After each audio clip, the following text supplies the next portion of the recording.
Hello, I'm Dr. Crompton, and in this webinar we're going to be covering Module 10, Mobile Learning. Now, mobile learning, I have to admit, is a real passion of mine. When I taught for all those years, technology progressed and we used all the different things that were progressing at that time, but suddenly when mobile learning came out with mobile devices, I could see so many things that we could do that we could never do before, and it really caught my eye as a teacher, which was wonderful because, like I said, we did things that we could never do before. So pay particular attention to this module, please, and really focus on the readings. One of the readings, I'm actually going to cover part of it now, but I really go into mobile learning. So I'm going to share a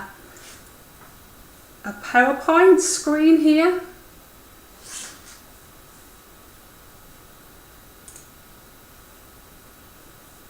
Okay, so mobile learning, and this is a definition. This is my definition. So mobile learning is defined as learning across multiple contexts through social and content interactions using personal electronic devices. Now, as you can see, I've quoted myself there, which is absolutely crucial. This is going to go onto the web, and this is where you can find it, because don't forget, you can actually self-plagiarize, and that's what many people do by accident. So that's important to have that. I'm using good digital citizenship. So let's have a look at this definition.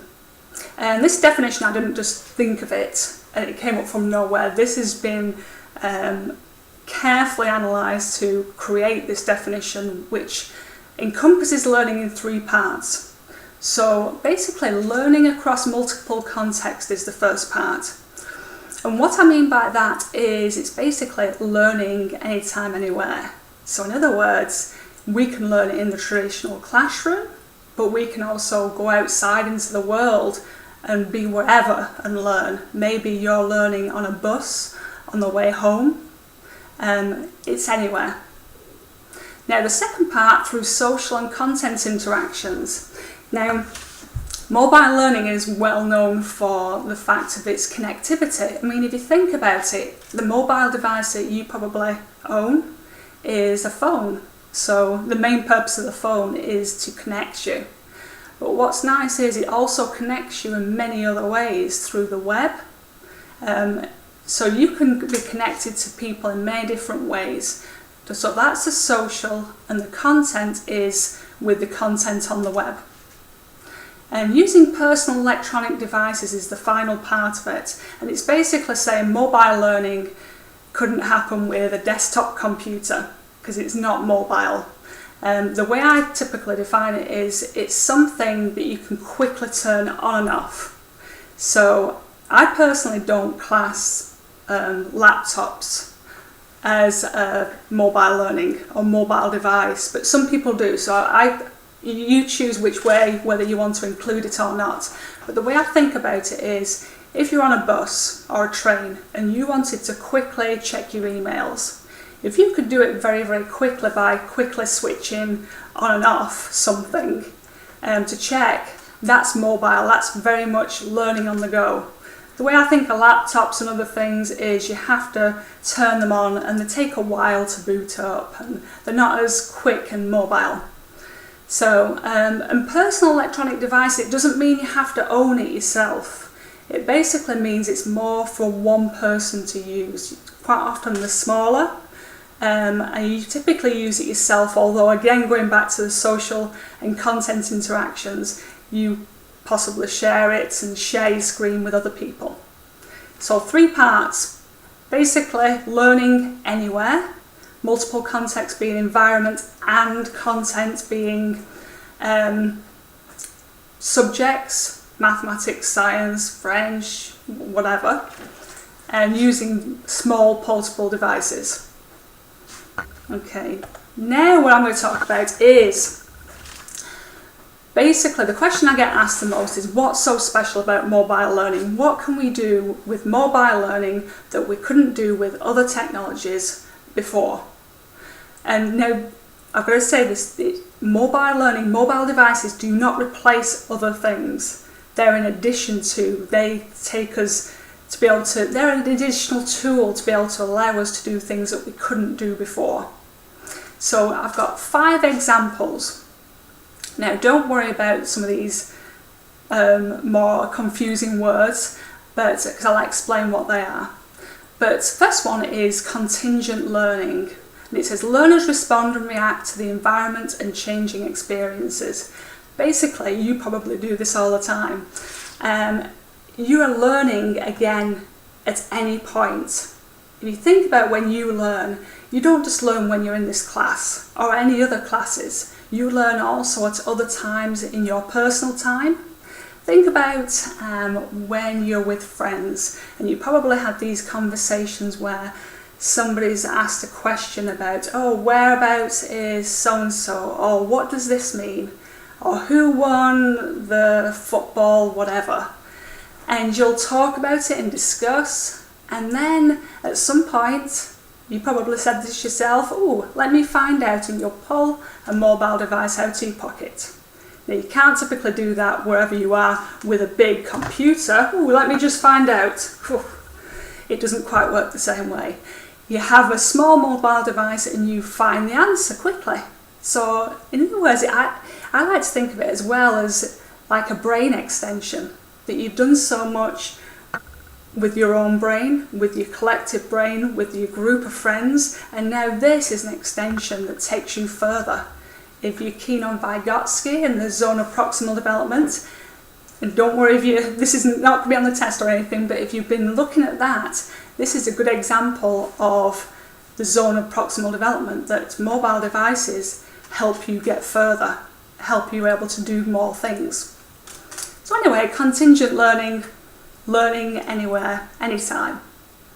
Situated learning. So this is learning that takes place in the surroundings applicable to the learning. What that means is if you are learning about factories, you could actually be in a factory looking around.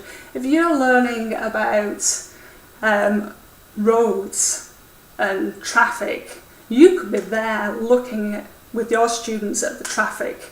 You could be out in that environment. So situated learning, learning in the place where they can look and go, oh, yeah, that makes sense.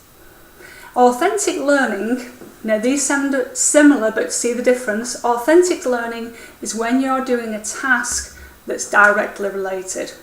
Like situated, you could be talking about, you could have the group of children there talking about traffic and be looking at things and using the devices. Authentic, they could actually be doing something with that traffic, maybe even counting it, but doing an activity that directly relates to what they're supposed to be doing. Maybe they're at a river checking pollution with a probe stuck in their mobile device. So there's a difference between those two there. Situated, you're in the environment. Authentic, you're in the environment, but you're also doing something that's typical in that environment. Okay, the next one. Now the next one does sound pretty complicated, context-aware learning. Sometimes it's called context-aware ubiquitous learning. And this is, again, a real interest of mine, for the fact that I did a study, and I'll give you an example of this one. I did a study and I took students out into the real world. We were learning about angle. And the typical way is to show students examples of angles in books. Maybe you've got examples on a PowerPoint slide or something where they can see different angles, maybe acute, obtuse, right angles.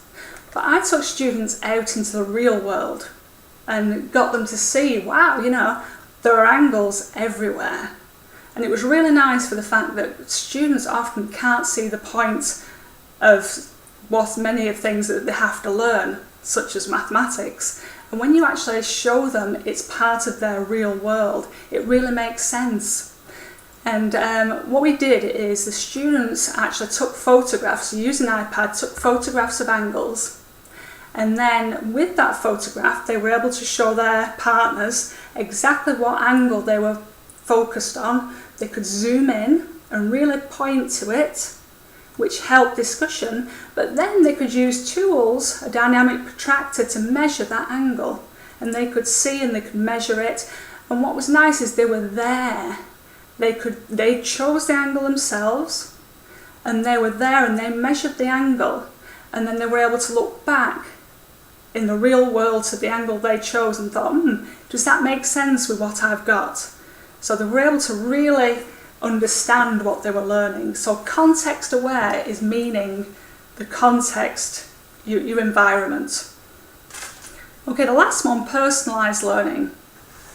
Now you might think this is no different from mobile learning.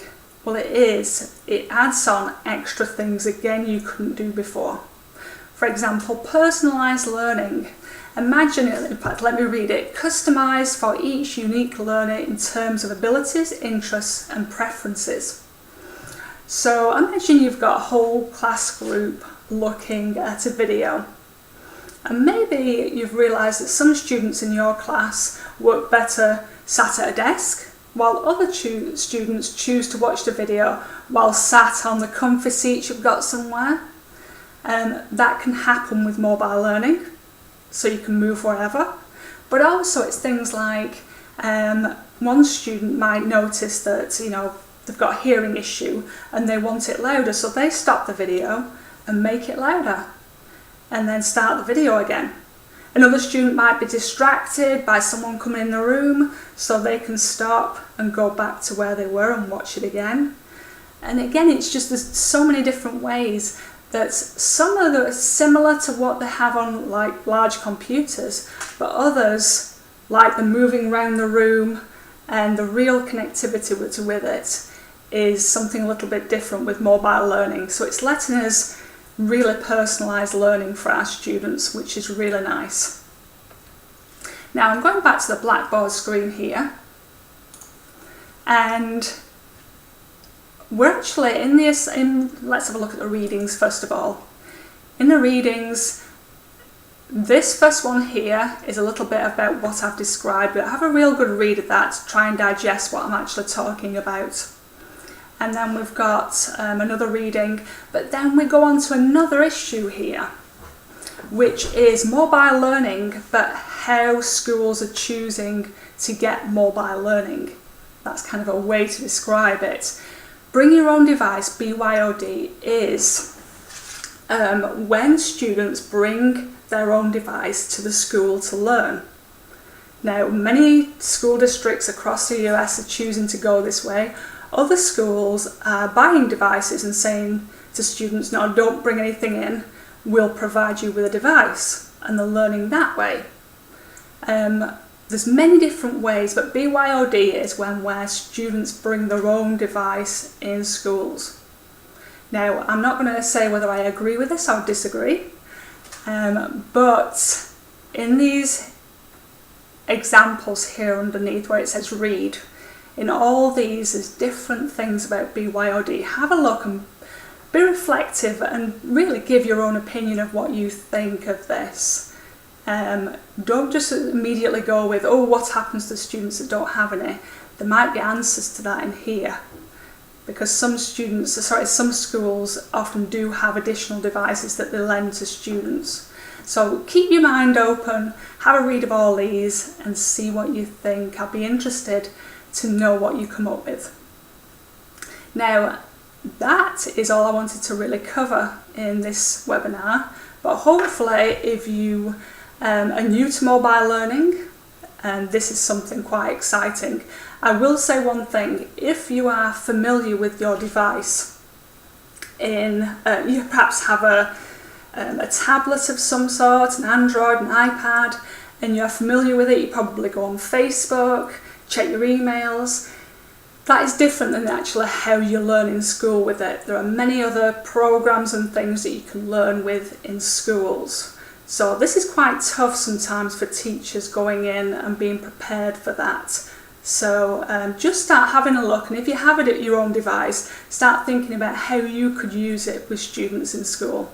Because students are often have these devices at home and they hate to power down as they come into school, as you probably do as you come into this class if you've got a face-to-face. But so just be thinking about those things. Right, I'm going to find the off button to here, and enjoy your readings.